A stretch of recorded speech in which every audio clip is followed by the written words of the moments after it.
If you were lucky enough to live through the NXT Takeover era, I think you should consider yourself very lucky. Don't get me wrong, I love the current NXT product. Enjoy it quite a bit. As a matter of fact, I just went down to Hershey, Pennsylvania for NXT Halloween Havoc with my family just 6 months ago. But as far as like the era of NXT TakeOver that I think started from 2015 to 2019 when suddenly WWE Developmental became its bona fide third brand for WWE and developed a cult following like none other, it's about as good as it got. What's up, world? It's your boy Tommy on the spot for Watchalong Wrestling, and I'm a content creator from Long Island, New York. And all month long here on the channel, I have been going back and reliving my WrestleMania 35 week with each and every one of you through a director's cut with a little alternate commentary as we prepare for WrestleMania 41 this year from Las Vegas, Nevada. Now, in this current video, it really got me thinking about the NXT TakeOver era. This was just such a fun time to be a fan, as suddenly all of the top indie talent around the world came to WWE. I think it started, honestly, with Finn Balor, and then from there it was Samoa Joe and Shinsuke Nakamura, and you never knew who was going to be in the crowd. And every time somebody was in the crowd, they'd give a little wave and you'd go, oh man, the WWE signed Drew McIntyre, is coming to NXT. It was like this incredible feeling, and you knew that every time NXT put on a takeover special, you were going to get a very simple formula, 5 to 6 matches, 2 to 2.5 hours, and it would be some of the best wrestling you've seen in the entire world. And so in this video, I really think this in many ways is the end of the NXT TakeOver era. It is NXT TakeOver New York as a part of WrestleMania 35 weekend.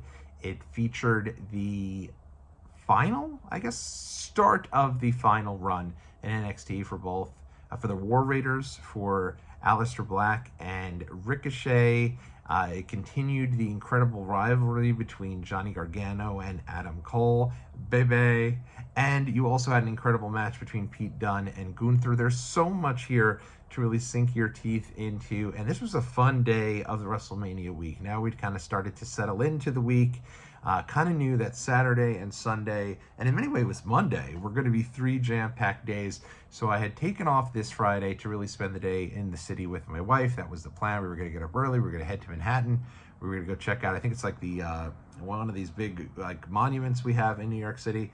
Not the Empire State Building. It's one of the newer ones. I want to say it's called like the Eye or something. I don't know. But in any event, that was the plan. We ended up not doing it because Thursday, if you did not get a chance, go back and watch the video I just put up, the director's cut from Thursday. We went all over. We went from Queens, New York to Brooklyn for Access, back to Queens, out to New Jersey for an indie show that started at 10 p.m. It really was an incredible day, but a very exhausting day. And we woke up on Friday. We said, hey, we can go and have a crazy great day, or we can just take it easy, try to get NXT tickets, and then from there, maybe just get some happy hour and relax. And that's exactly what we did. We took it easy. I was able to get NXT TakeOver tickets, which became the hottest ticket in town for WWE. I'd really say since the Nakamura debut over WrestleMania 32 weekend, it suddenly became the hardest ticket to get. And I didn't realize it when these tickets went on sale for the secondary shows as a part of WrestleMania 35 weekend. I had gotten so used to the idea that the Raw after Mania was your highest demand show because you figure there's a lot of people who are still in town from WrestleMania, and you've got 70 to 80,000 people who are in town for WrestleMania sticking around for a show that typically seats anywhere between 12 to 16,000 people for Raw.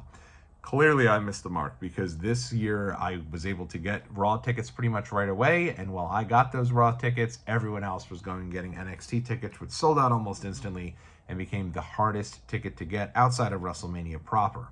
So here we were trying to get tickets for NXT, and I think that's where this video here picks up. So I'm going to go ahead, I'll drop my beat, I'll tell everyone to get ready, and then we'll pick you up on the other side through the picture-in-picture and the watch-along, so to speak, with day number 3 of my WrestleMania 35 vlog. Ladies and gentlemen.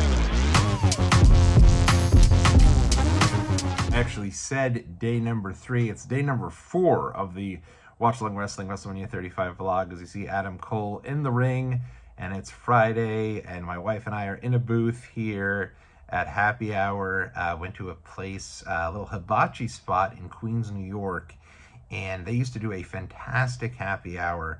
We used to frequent it. It was like the best deal you ever could find. Just so great. And what ended up happening was once COVID happened, they never really recovered. They're still a great hibachi place. They just don't do the happy hour anymore, unfortunately. But there we are. We are stoked. I think we had just landed tickets to NXT Takeover. Tickets were so expensive all weekend. And then for some reason, right on this day, a few hours beforehand, tickets plummeted. And then suddenly they went way back up. And but when they plummeted, I was monitoring it so closely that I was able to go get us 4 seats, a 4-pack, for really pretty inexpensive. Now, our seats are awful for NXT TakeOver, and that was kind of the theme of the weekend. You'll see this here. But certainly not good for the NXT TakeOver show. What happened was my buddy, we needed other people to come with us. So you see my brother-in-law there, along with June, his friend. They were so excited. They were so pumped to get to NXT, be able to see their first NXT, certainly June's first, I think, ever show live, and David's first NXT live. But here we are, down in the dumps, and I did see that food over at the Japanese restaurant. Got very hungry after the sushi. Looks really good, I can't lie. I'm going to have to go get myself a Philly roll and a shrimp tempura roll after checking that out. And here we are down in the dumps, because while we were on our way to NXT TakeOver, we ended up blowing a flat tire on the road and on Atlantic Avenue. If you ever drive down Atlantic Avenue, it is rough. And so right there in Brooklyn, we got a flat tire. We're able to get pulled over to the side of the road, but we were about 1.5 miles away, maybe 2 miles away from where the Barclays Center was. And we planned to walk it, which is insane to me. Like, it was raining, it was bad weather, it would have taken forever.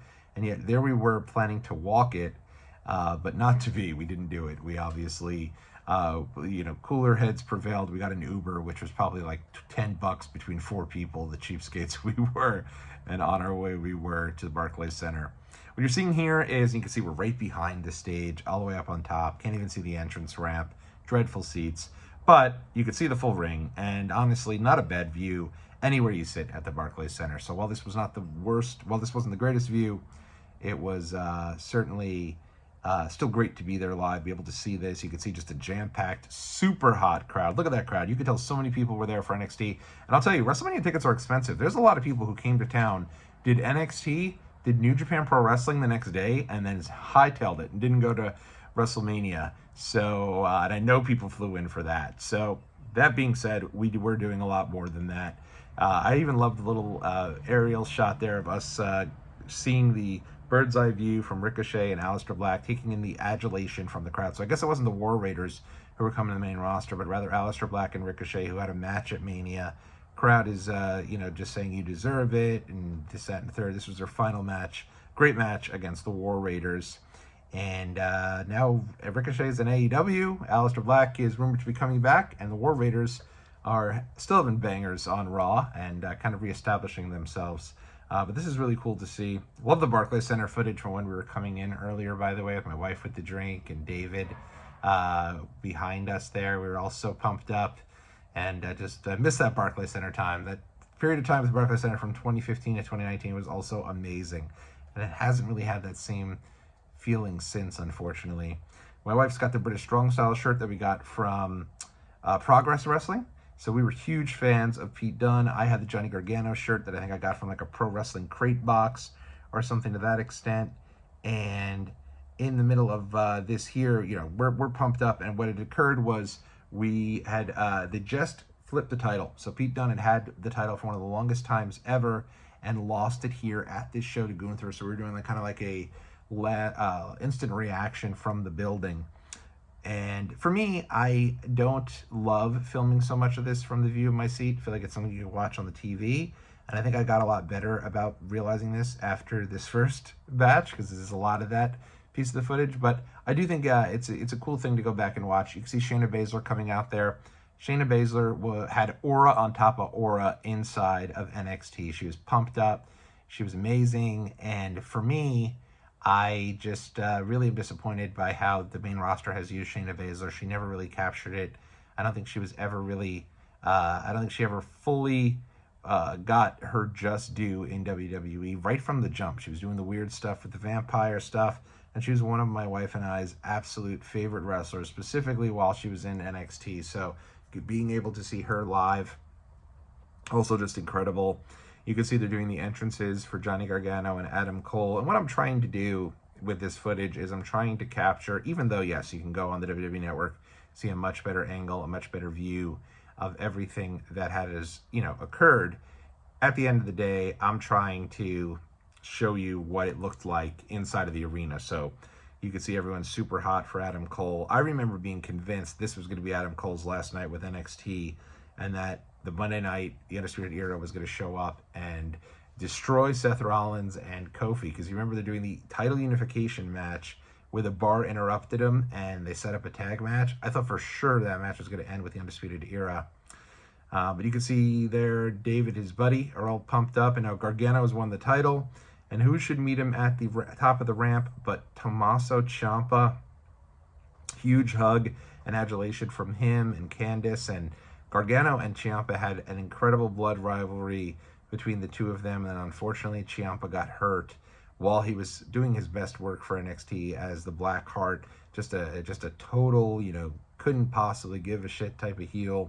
And this was after the show. I don't know if it was on air or not, but just an incredible moment where you had Ciampa come out, and it was really disappointing he was taken off the programming at the time due to his injury. Certainly disappointing he got injured altogether, but I think the two of them really embracing and having this moment here as Gargano wins the big one on such a huge show it was just really nice to see, and it was really cool. I'm glad they did this. Again, to this day, it looks like it was on the footage, because you see the final little deal there from WWE, the little credits. Now this is after the show. Gargano's so excited, running around the ring, holding up the belt, and just really pumped up. And this would not be my final NXT show in 2019. My buddy Steve and I would actually go see Gargano and Cole again at NXT Takeover 25, which I guess is probably the final NXT Takeover of that era. You can see we're passing by the Honda Club in the corridor of the Barclays Center, which is getting me very nostalgic and making me want to get back to a show there. It feels like it's been a while since Barclays Center has had a show. So it's probably only a year or two, but it feels like it's been a while. So you can see us all there. We're talking through it. We're reviewing the show. And now we know, the reason my wife looks like she's hightailing out of there at a brisk pace is because we know now that we need to get out to go see the car, because remember, we still have the flat tire. We needed to get to the show. We pulled over with the flat tire. We're able to get to a safe place, left it there. Now we've got to basically get back in an Uber. I'm not even sure if we took the Uber. I think we walked back and get all the way to the car and then have to change the tire from there, which we did. It was a pain in the ass. It was not the way we wanted to spend the evening, and it ruined a portion of the day. I'll get into that here as I get into day number 5 of the WrestleMania 35 vlog, because there was something we had planned in the beginning of the day that unfortunately just did not come to fruition based on my car having this flat tire. So we'll get into all of that, but until then, I hope you guys enjoyed this kind of trip down memory lane, talking all things NXT TakeOver. Let me know what you thought in the comment section below. I'll catch you in the next video.